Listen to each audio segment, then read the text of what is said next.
What's going on, guys? So I'm gonna start off today's session really talking about some of the prep work that I've been doing. So this is some PRI, Postural Restoration Institute work. Big things I've been working on here is trying to just correct some of that extension in the lumbar spine. So doing a lot of breathing drills, laying on the ground, thinking about pushing my lower back into the floor, really thinking about bringing that pelvis back to a little more, neutral tilt out of that posterior or anterior tilt, more into like a neutral or posterior. So really emphasizing that. And then from there, I was going on doing a little bit of upper back breathing, so trying to get those protractions, shoulder blades, while also kind of keeping the ribs down. So learning how to breathe with the abdominals and the diaphragm, kind of taking that tension out of the lats and letting them move around. And then just working on different things with my patterning and my squat. So really trying to focus on kind of setting the pelvis properly. I'm using the heel lifts there to help me out, and just squatting down, and then at the bottom not losing tension where I kind of go into extension, so trying to stay vertical. And then what I was doing is I was trying to come out of it and go into extension and kind of drive my chest up first, which would kind of lead me then to collapse or just kind of some back stress. So a lot of different stuff with that, and then just testing my active range of motion pre and post with my hamstring and just kind of feeling that out there. All right, guys, so then we went into the snatch component of today. So in this workout, I was doing a snatch deadlift, or like a snatch pull without the explosion at the top, plus a hang snatch. So just warming up here first with just kind of working on the knees back and finding that timing. And like I said, it's just now getting back into doing the snatches. So today's goal was a heavy 3-rep complex of a pull plus a hang snatch, pull, hang snatch, pull, hang snatch. And I was really hoping to get up to 100 kilo or 220 pounds, which is low 80% for my best snatch. So that's kind of what I hit today. So I was pretty happy with this. But as you can see, the bar is just a little forward on me. And it really is because the knees just aren't getting back on the pull, and then they're not staying back in the hang. And this was a little better there. So just taking time to get warmed up there. I was 50 kilo. Then I made kind of a jump here. And again, just working on nice bracing, keeping the abs tight, not getting too extended in the back, just trying a nice flat back and just pulling it there. And again, just really working on the hang. And I could tell I was a little sore, and my legs didn't really want to open up those hamstrings and kind of get over that bar until I had to really get going with it. So some tips here to think about when you're doing a hang snatch. You want to kind of pull the knees back out of the way. Don't have to get them super far back that you fall out of your toes, because you want to keep your toes down and heels down, like full foot. That way you can still kind of like stand up. That was 90 kilo, which is what I hit. Well, sorry, it's about 205 pounds, so about 94 kilo, which is what I hit last week for a heavy triple. And that one was a little better of a hang, kind of stayed patient when they cut my feet down and kind of pulled it up and in. So I ended up making a jump here to 100 kilo. And I was a little out front on this one. Just kind of falling there. Second one, just regripping here. Nice pull. Knees are back. Solid save down there. And I was definitely sweaty, so the grips weren't really working out my normal grips here. But anyways, went with my last one here for my third. And this whole set took about 45 seconds, so I sped it up there. Knees back. This is a great example of how to stay patient in the bottom, save it there, little bar slam to get it going. So I was happy with that. Then we moved into the front squat. So last week I did 5 sets of 3. I did a couple sets at 255 pounds, and then I did a couple sets, so 3 sets of 3 at 275. And today, really, the goal was just to progress. I used the same loads today. I just was hoping to get 4s and 5s on everything instead of 3s. So week 2. So again, things felt pretty good. I was really happy with how the feet stayed planted. I felt engaged in my core and was able to just kind of drive with my legs and not have too much loss in midline control. So this is 255. So I stopped at 3 last time and ended up hitting 4s and 5s for this one. So I hit 4 there. And felt good, so I made the decision to go to 5 before I went up. So my goal with this progression is just 5 sets of 3 to 5 reps, kind of in this phase here. So when I can hit a weight for 5, then I have the green light to go up. So 5 definitely felt good. I felt locked in. Nice catching in the bounce. Abs were tight. Here's a 5th rep. You can see that when I'm dipping down, I'm not like expanding my ribs and getting like a big breath. I mean, I'm breathing deep into my core, but I'm not I'm not changing the spinal alignment there. Just kind of locking in the abdomen, locking in the hips and sitting. This is 275 for 4.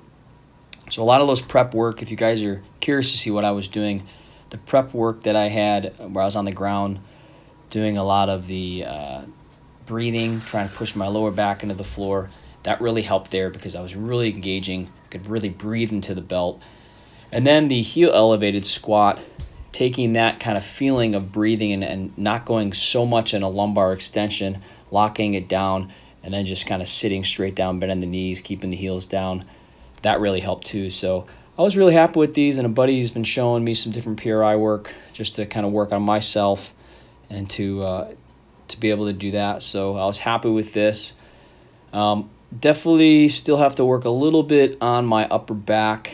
Really, I just feel pretty stuck up there, so I'm doing some different PRI breathing drills, and I got some massages there, so that's been getting along better than it has last week, so there's progress. So really happy all in all with today. Ended up doing 4 and 5 versus 3 and 3 at 255 last week, and then I did 275 for 3 through 3 last week, and this week I did 444, so definitely an increase, and I was happy with that. So after this, I went into just some RDLs here. Last week, I was sticking in the 8 to 10 range with 255 pounds, so this is 275. With this, again, a lot of people like to crank that lower back and just extend it, and it's really kind of find a happy medium where you can lock in the anterior core. So I think about kind of my lower ab, my obliques really pushing into my thighs. And then one of my favorite cues that I'm thinking about when I'm doing this is pushing my back pocket back and then pulling my back pockets forward instead of, what's happening with my chest or this and that. If you just kind of lock your torso in position, you can really just start to load those hamstrings. So when I'm here, kind of load my back, make sure my abs are tight, I'm not overextended, and then I'm just back and forth, pushing my hips back, pulling my hips forward, pushing my hips back, pulling hips forward. And when I do hamstring hypertrophy here, I'm doing, sets of 8 to 10. I think I was hitting like 9s and 10s here at 275. I am trying to really control that eccentric. Just a soft tap on the ground. You can see I'm not losing tension. I'm not smacking and using momentum. I'm just nice and smooth. Just a slight tap, and I'm going there. I'm really working on keeping the knees just right above the ankles, so they're not shoving forward, but they're also not overly stretched back. So that's the Romanian deadlift. We'll get one more shot here. So you can see here I'm loading up. I'm thinking about kind of letting my shoulders protract a little bit. My shoulder blades protract. You can see like that rear delt really is loaded up there. The lats engaged. And I'm just letting this take over with my glutes. And the hinge in a good hamstring program, I like doing a lot of hinging. So RDLs, good mornings, safety bar good mornings are really good. And that really helps hit that hamstring at the top of the hamstring where it meets the glute and the hip. And then I'll do exercises like this here, like either a machine curl for the hamstrings, like a seated or a lying, or I'll do GHRs, glute ham raises. And this is actually kind of like a band assist. I was just kind of showing that there, but I'll do body weight and then I'll go back to bands assist. But this is great because you get to work the hamstring at both we can see how I'm touching there. You get to work it at the top aspect where it comes into the hip, and then as you come up more vertical, you can see you're going into knee flexion, so you're getting that hamstring. So this is actually a really great way to get everything there. From there, I went into, and if you guys watched a couple days ago, I had this in there, and here's a good important thing. When you find an exercise that works, right, like I have my back squats, my front squats, my unilateral squats, and then this one I'm all about this hack squat here. I've been getting some really great quad stimulus, some really great muscle soreness. So I'm, doing this one, maybe even 2 times a week.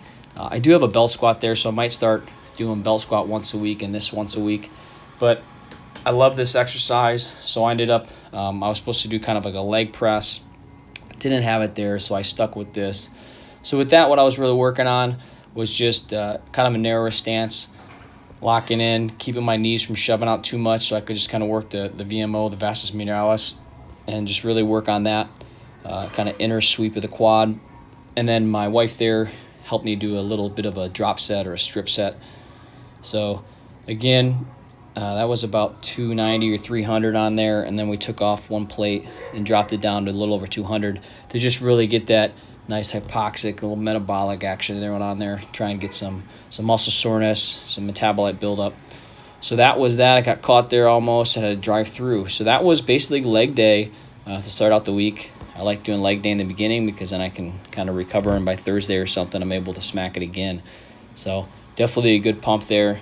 Nice control the whole way through with everything. And then, again, this is a great bar handle. This is from Prime Fitness. It's like, I love it. It's amazing because it allows you to dictate so many things with just the handles. You can, like right now I kind of have my palms, pronated, kind of away from me. You can supinate them, so you can turn your palms up or in. You can go straight down with it. You can rip them out. And it really is great for like shoulders because everyone's shoulders are a little different.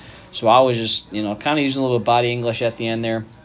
Doing massive drop sets. So working kind of in that 8 to 12 rep range, really burning them out, and then dropping it down and getting some more there. And you can see kind of playing with where that bar's coming down, trying to get it lateral head, medial head, all that good stuff. So again, I like for a lot of the accessory, because I'm in a hypertrophy block, I like doing a lot of like this single joint work, like curls and press downs with a lot of drop sets. So you guys checked it out and let me know what you guys think about this. Hopefully this was helpful, kind of a little newer format. So comment below, let me know what you guys think. Make sure you guys subscribe to the channel, give me a like, and share this with a friend who needs bigger legs.